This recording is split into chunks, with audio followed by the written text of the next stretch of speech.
தேசிய நுகர்வோர் தினமாக இன்று டிசம்பர் 24ஆம் தேதி அனுசரிக்கப்படுகிறது. பொருட்களை விலை கொடுத்து வாங்குவோர் நுகர்வோர் ஆவர். விற்பனை செய்பவர் விற்பனையாளர். ஒரு பொருளை விலை கொடுத்து வாங்கும்போது வியாபாரியால் விற்கப்படும் பொருள் தரமானதாக மேலும் காலாவதியானதாக இல்லாததாகவும் இருக்க வேண்டும். மேலும் நுகர்வோர் பாதுகாப்பு சட்டமானது 1986ஆம் ஆண்டு நடைமுறைக்கு கொண்டு வரப்பட்டது.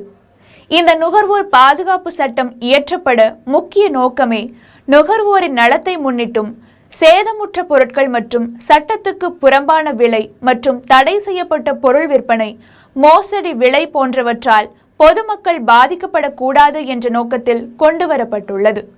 கடந்த சில வருடங்களாக பொருளாதாரம் சற்றே வீழ்ச்சியடைந்துள்ளது. இது குறித்து ஆய்வில் இந்தியாவில் மக்களிடையே விற்பனையில் போட்டி, விற்பனையை அதிகரிப்பது, ஆன்லைன் விற்பனை, டிஜிட்டல் சேவை குறித்து நல்ல கருத்துகள் மக்களுக்கு விழிப்புணர்வு ஏற்படுத்த வேண்டும் என்று தெரிவிக்கப்பட்டுள்ளது.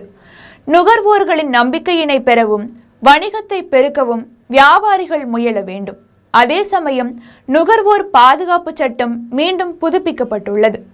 வளர்ந்து வரும் டிஜிட்டல் வணிகத்தினை கருத்தில் கொண்டு பொது நடைமுறைகள் கொண்டுவரப்பட்டதாக தெரிவிக்கப்பட்டுள்ளது. மிகவும் மேம்படுத்தப்பட்ட சட்டமானது ஆகஸ்ட் 6ஆம் தேதி 2019 பாராளுமன்றத்தில் மாற்றியமைக்கப்பட்டது. திருத்தம் செய்யப்பட்ட மசோதாவானது CPA 2019 பாராளுமன்றத்தில் ஜனாதிபதியால் அமலுக்கு கொண்டுவர கையொப்பமிடப்பட்டது. நுகர்வோர் அமைச்சகம் மற்றும் உணவு பொது பரிமாற்றம் குறித்த மசோதாவானது ஜூலை 20, 2019 ஆண்டு முதல் நடைமுறைப்படுத்தப்பட்டது. சட்டத்தின்படி வணிகர் விற்பனையானது வெளிப்படையானதாக இருக்க வேண்டும். மக்களுக்கு நல்ல தரமான பொருட்களை சரியான விலைக்கே தர வேண்டும். இச்சட்டம் சிறு கடைகளில் வாங்கப்படும் சிறிய பொருள் முதல் கார் உள்ளிட்ட விலை உயர்ந்த பொருட்கள் விற்கும் அனைத்து விற்பனையாளர்களுக்கும் பொருந்தும்.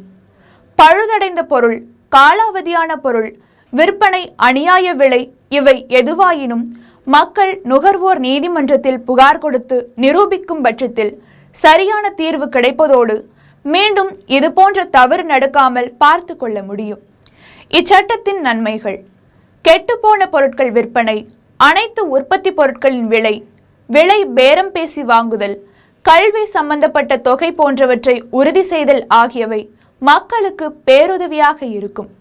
ஒரு சில கடைகளில் நிர்ணயிக்கப்பட்ட விலையை காட்டிலும் அதிக விலைக்கு விற்பதையும் கல்வி நிறுவனங்களில் அதிக கட்டணம் வசூலிக்கப்படுவதையும் இந்த சட்டம் தடுக்கிறது. மக்கள் பாடுபட்டு உழைத்த பணம் நல்ல முறையில் செலவிட நுகர்வோர் சட்டம் பயனளிக்கிறது. தேசிய நுகர்வோர் தினம் இன்று அனுசரிக்கப்படுவது அனைவருக்கும் நல்லதே என்பதில் ஐயமில்லை.